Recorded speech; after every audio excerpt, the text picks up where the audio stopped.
Viewers, তোমরা সবাই অবগত রয়েছে যে ত্রিপুরা পুলিশ ডিপার্টমেন্টের অধীনে স্পেশাল এক্সিকিউটিভ ইন্টারভিউ শুরু হয়ে গেছে গত 29 জানুয়ারি 2024 থেকে। ভিউয়ার্স, অনেকের চিন্তা ধারণা নেগেটিভ। তারা বলছে যে এই স্পেশাল এক্সিকিউটিভ পোস্টগুলি নাকি আগে থেকেই সিলেকশন হয়ে গেছে, তাই তারা পড়াশোনা করে লাভ নেই বলে অন্য ক্যান্ডিডেটদের ডিমোটিভেটেড করছে। তোমরা কিন্তু তাদের কথায় সাড়া দেবে না। তোমরা ভালো করে পড়ে যাবে ইন্টারভিউ দেওয়ার জন্য। অনেক ভ্যাকেন্সি রয়েছে এই স্পেশাল এক্সিকিউটিভ পদে। মোট 6,000 শূন্য পদ রয়েছে, মনে রাখবে। তোমরা ভালো করে ইন্টারভিউ দেবে, অর্থাৎ তুমি আগে ভালো করে কর্ম করো, এরপরেই দেখা যাবে তোমার কর্মের ফল। ভিউয়ার্স, তাহলে দেরি না করে আমরা আজকের স্পেশাল এক্সিকিউটিভ ইন্টারভিউতে কি কি কোয়েশ্চনগুলি জিজ্ঞেস করা হয়েছে সেগুলি দেখে নেব। ভিউয়ার্স, এর আগের অর্থাৎ প্রিভিয়াস ডেটগুলিতে যে যে কোয়েশ্চন জিজ্ঞেস করা হয়েছে সেগুলির ভিডিও কিন্তু আপলোড করা রয়েছে। তোমরা ভিডিওটির ডেসক্রিপশন বক্সে লিঙ্ক দেওয়া রয়েছে, সেখান থেকে অবশ্যই দেখে নেবে। ভিউয়ার্স, তাহলে দেরি না করে আমরা আজকে কি কি ইন্টারভিউতে কোয়েশ্চন জিজ্ঞেস করা হয়েছে সেগুলি দেখে নেব। ভিউয়ার্স, তোমাদের কিন্তু প্রত্যেক দিন পুলিশের পদ সংক্রান্ত পুরো নাম সম্পর্কে জিজ্ঞেস করা হয়েছে। আজকেও কিন্তু পুলিশের পদ সংক্রান্ত সম্পর্কে পুরো নাম জিজ্ঞেস করা হয়েছে তোমাদের স্পেশাল এক্সিকিউটিভ ভাইভা ইন্টারভিউতে। তাই তোমরা কিন্তু ভিউয়ার্স পুলিশের পদ সংক্রান্ত সম্পর্কে ভালোভাবে জেনে যাবে ইন্টারভিউ দেওয়ার জন্য। আজকে যে যে কোয়েশ্চনগুলি জিজ্ঞেস করা হয়েছে পুলিশের পদ সংক্রান্ত সম্পর্কে সেগুলির পুরো নামগুলো আমরা জেনে নেব। এএসআই এর পুরো নাম হচ্ছে অ্যাসিস্ট্যান্ট সাব ইন্সপেক্টর। এরপরে রয়েছে এসআই এর পুরো নাম হচ্ছে সাব ইন্সপেক্টর। এরপরে পিআই এর পুরো নাম হচ্ছে পুলিশ ইন্সপেক্টর। এরপরে রয়েছে অ্যাসিস্ট্যান্ট এসপি এর পুরো নাম হচ্ছে অ্যাসিস্ট্যান্ট সুপারিনটেনডেন্ট অফ পুলিশ। এরপরে রয়েছে ডিএসপি এর পুরো নাম হচ্ছে deputy superintendent of police officer. এরপরে রয়েছে এসডিপিইউ এর পুরো নাম হচ্ছে সাব ডিভিশনাল পুলিশ অফিসার। এরপরে রয়েছে এএসপি এর পুরো নাম হচ্ছে এডিশনাল সুপারিনটেনডেন্ট অফ পুলিশ। এরপরে রয়েছে এসপি এর পুরো নাম হচ্ছে সুপারিনটেনডেন্ট অফ পুলিশ। এরপরে রয়েছে এসএসপি এর পুরো নাম হচ্ছে সিনিয়র সুপারিনটেনডেন্ট অফ পুলিশ। এরপরে রয়েছে ডিআইজি এর পুরো নাম হচ্ছে ডেপুটি ইন্সপেক্টর অফ পুলিশ। এরপরে রয়েছে আইজিপি বা আইজি এর পুরো নাম হচ্ছে ইন্সপেক্টর জেনারেল অফ পুলিশ। এরপরে রয়েছে এডিজিপি এর পুরো নাম হচ্ছে additional director general of police. এরপরে রয়েছে ডিজিপি এর পুরো নাম হচ্ছে ডাইরেক্টর জেনারেল অফ পুলিশ। এরপরে রয়েছে আইপিএস এর পুরো নাম হচ্ছে ইন্ডিয়ান পুলিশ সার্ভিস।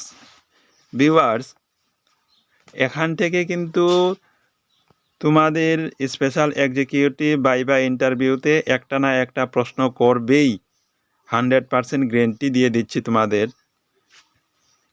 এখান থেকে কিন্তু তোমাদেরকে একটা না একটা প্রশ্ন করবেই, তাই তোমরা কিন্তু ভালো করে এগুলি জেনে যাবে ইন্টারভিউ দেওয়ার জন্য। আমি বারে বারে তাই বলছি, এগুলা ভালো করে দেখবে। এরপরে যে কোয়েশ্চনটি জিজ্ঞেস করা হয়েছে ভারতের পুলিশের সবচেয়ে বড় পদ কোনটি? ভারতের পুলিশের সবচেয়ে বড় পদ কোনটি? এর উত্তরে তোমরা বলবে পুলিশের মহাপরিচালক অর্থাৎ ডিজিপি। ভারতীয় পুলিশ পরিষেবার সর্বোচ্চ র্যাঙ্কিংয়ে রয়েছে। এরপরে যে প্রশ্ন জিজ্ঞেস করা হয়েছে, ভারতের পুলিশ কত প্রকার? ভারতে যে পুলিশ রয়েছে তা কত ধরনের? ভিউয়ার্স, এর উত্তরে তোমরা বলবে ভারতে পুলিশ বাহিনীতে প্রবেশের জন্য 4টি স্তর তৈরি করা হয়েছে: constable, sub inspector, state service, DSP এবং আইপিএস। এরপরে যে কোয়েশ্চেনগুলি জিজ্ঞেস করা হয়েছে, গ্রামের আইনশৃঙ্খলা রক্ষায় স্থানীয় পুলিশের ভূমিকা কী? প্রশ্নটি আবার বলছি, গ্রামের আইনশৃঙ্খলা রক্ষায় স্থানীয় পুলিশের ভূমিকা কী? এর উত্তরে তোমরা বলবে আইন প্রয়োগের পাশাপাশি জনশৃঙ্খলা ও নিরাপত্তা বজায় রাখার দায়িত্ব পুলিশের। তারা অপরাধমূলক কার্যকলাপ প্রতিরোধ, শনাক্ত এবং তদন্ত করে। ভিউয়ার্স, এরপরে যে প্রশ্নটি জিজ্ঞেস করা হয়েছে, সিআইডি কি? সিআইডি কি পুলিশ থেকে আলাদা? এর উত্তরে তোমরা বলবে ভিউয়ার্স, সিআইডির অর্থ ক্রিমিনাল ইনভেস্টিগেশন ডিপার্টমেন্ট বা ফৌজদারি তদন্ত বিভাগ। ভিউয়ার্স, অনেক ক্যান্ডিডেটকে এই কোয়েশ্চনে জিজ্ঞেস করা হয়েছে সিআইডি এর পুরো নাম। সিআইডি এর পুরো নাম হচ্ছে ক্রিমিনাল ইনভেস্টিগেশন ডিপার্টমেন্ট, যা বাংলায় ফৌজদারি তদন্ত বিভাগও বলা হয়ে থাকে। এটি পুলিশের একটি তদন্ত সংস্থা। গুরুতর অপরাধ যেমন আলোচিত হত্যাকাণ্ড, রাষ্ট্রদ্রোহিতা, জালিয়াতি, প্রতারণা এবং রাষ্ট্রীয় কার্যক্রমকে বাধাগ্রস্ত করে এমন অপরাধ তদন্তে এদেরকে দায়িত্ব দেওয়া হয়। সিআইডি পুলিশ থেকে আলাদা নয়, সিআইডি সদস্যদের পুলিশ সদস্যদের মধ্যেই থেকেই বেছে নেওয়া হয়। এভাবে তোমরা এর প্রশ্নের আনসার দেবে। এরপরে যে প্রশ্নটি জিজ্ঞেস করা হয়েছে, প্যারামিলিটারি ফোর্স বলতে কি বোঝায়? প্যারামিলিটারি ফোর্স বলতে কি বোঝায়? এর উত্তরে ভিউয়ার্স তোমরা বলবে সেনাবাহিনীর সমান্তরালে গঠিত ও পরিচালিত কোনো ফোর্সকে প্যারামিলিটারি বলা হয়ে থাকে। সরকারের নির্দেশে এরা দেশে যে কোনো ধরনের জন অসন্তোষ, গোলযোগ, বিদ্রোহ, সন্ত্রাস, জঙ্গিবাদ ইত্যাদি দমনে বেসামরিক প্রশাসন বা পুলিশকে সহায়তা করে থাকে।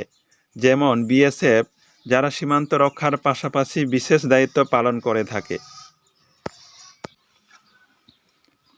ভিউয়ার্স, আজকে কিন্তু এই প্রশ্নগুলি জিজ্ঞেস করা হয়েছে তোমাদের ইন্টারভিউতে। এর আগের অর্থাৎ প্রিভিয়াস ইন্টারভিউর কোয়েশ্চনগুলি ভিডিও কিন্তু আপলোড করা রয়েছে, ডেসক্রিপশন বক্সে লিঙ্ক দেওয়া রয়েছে, সেখান থেকে দেখে নেবে। এ টু জেড সবগুলো ডিসকাস করা হয়েছে। ভিউয়ার্স, ভিডিওটি যদি আপনার হেল্পফুল বলে মনে হয় তাহলে ভিডিওটি একটি লাইক, শেয়ার, কমেন্ট এবং চ্যানেলটি অবশ্যই সাবস্ক্রাইব করবেন। দেখা হবে পরবর্তী ভিডিওতে। ধন্যবাদ সবাইকে।